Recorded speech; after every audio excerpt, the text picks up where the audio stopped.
আরামবাগ থানার নয়া উদ্যোগ, এবার সাধারণ মানুষের সহায়তা প্রদানের জন্য খোলা হলো পুলিশি সহায়তা কেন্দ্র, যেখানে 24 ঘন্টা সহায়তা পাবেন সাধারণ মানুষ। নিত্যদিনের পথ চলার সময় নানান সমস্যা, যেমন কোনো কিছু হারিয়ে যাওয়া বা কোনো কিছু চুরি যাওয়া, এই ধরনের সমস্যার সম্মুখীন হতে হয় সাধারণ মানুষকে। এবার এই ধরনের সমস্যার সম্মুখীন হলে সাধারণ মানুষ আরামবাগ থানার এই সহায়তা কেন্দ্রে গিয়ে তাদের অভিযোগ নথিভুক্ত করতে পারবেন এবং এই নথিভুক্ত করা অভিযোগের ভিত্তিতেই পুলিশ প্রশাসন দ্রুত এই সমস্যা সমাধানের চেষ্টা করবে। এই সহায়তা কেন্দ্র খোলা থাকবে 24 ঘন্টা, যেখানে 24 ঘন্টায় একজন পুলিশ কর্মী থাকবেন, যিনি সাহায্য করবেন ফর্ম ফিল আপ করে অভিযোগ দায়ের করতে। আগে সাধারণ মানুষকে অভিযোগ লিখতে গেলে হয়রানির শিকার হতে হতো, কখনো আবার অসাধু ব্যক্তিদের খপ্পরে পড়ে টাকা পয়সাও যেত। তাই সমস্যার দূরীকরণের জন্যই এহেন উদ্যোগ পুলিশ প্রশাসনের পক্ষ থেকে। এদিনের এই সহায়তা কেন্দ্র পরিদর্শন করেন হুগলি গ্রামীণ পুলিশের অতিরিক্ত পুলিশ সুপার কৃষাণু রায় ও আরামবাগের এসডিপিও সুপ্রভাত চক্রবর্তী, আইসি রাকেশ সিং ও পুরসুরা থানার ইন্সপেক্টর ইনচার্জ রাসেল পারভেজ খান। এই বিষয়ে তারা কি জানাচ্ছেন ওদের থেকে শুনবো বিস্তারিত। 24 আওয়ার্স আরামবাগের রিপোর্ট।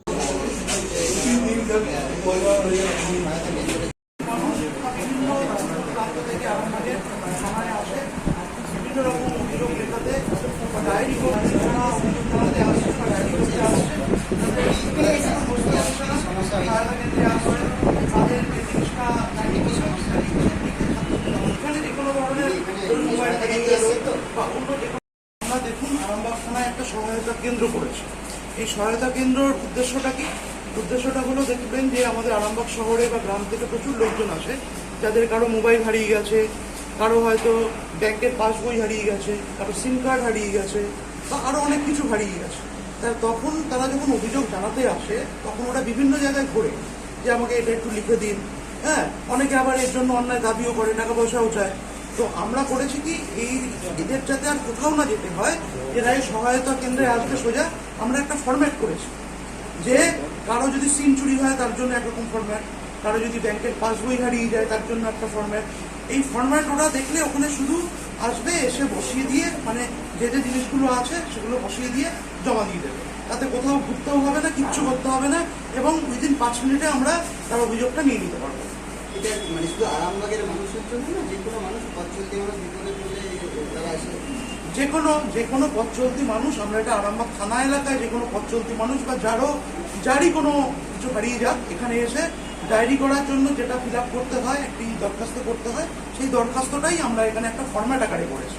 তো আমরা এটা আগামী দিনে হুগলি জেলার অন্যান্য থানাতেও এই সেম ব্যবস্থা করার চেষ্টা করছি, যাতে আমাদের গরিব লোকজন যারা অনেক দূর দূর থেকে এসে অনেকক্ষণ থানা যেতে বসতে না হয়, বা পথ চলতি মানুষ খুব সহজেই এসে অভিযোগপত্র জমা দিতে পারে, সেটার জন্যই এটা পাবে। যে সহায়তা কেন্দ্র বিভিন্ন থানাতেও বিভিন্ন রকম মানে দুর্ঘটনা বা কিছু ঘটনাদের রুখতে যে এই উদ্যোগ, কিন্তু এই উদ্যোগে মানে কতক্ষণ থেকে সহায়তা কেন্দ্রটা খোলা থাকে? 24 ঘন্টা না? 24 ঘন্টাই খোলা থাকে। আমাদের থানা যেহেতু 24 ঘন্টাই কাজ করে, সেহেতু আমাদের এই অভিযোগ যেটা আমাদের সহায়তা কেন্দ্র আছে, 24 ঘন্টায় এটা খোলা থাকবে, এবং সবসময় এখানে একজন লোক, আমাদের পুলিশের একজন লোক এখানে থাকবে, যে তাকে সাহায্য করার জন্য সবসময় উপস্থিত থাকবে। এই জন্য থানাতে এসেছিলেন। এই থানার এই যে ভালো কাজ, কি বলবেন? করে দিয়েছে। এর জন্য তো আপনার বেশি সময় তো লাগেনি মনে হয়, দ্রুততার সাথে কাজ উদ্ধার হয়েছে। কেমন লাগছে থানার এই যে দ্রুততার সাথে কাজ? কোথা থেকে আসছেন? আপনার নাম?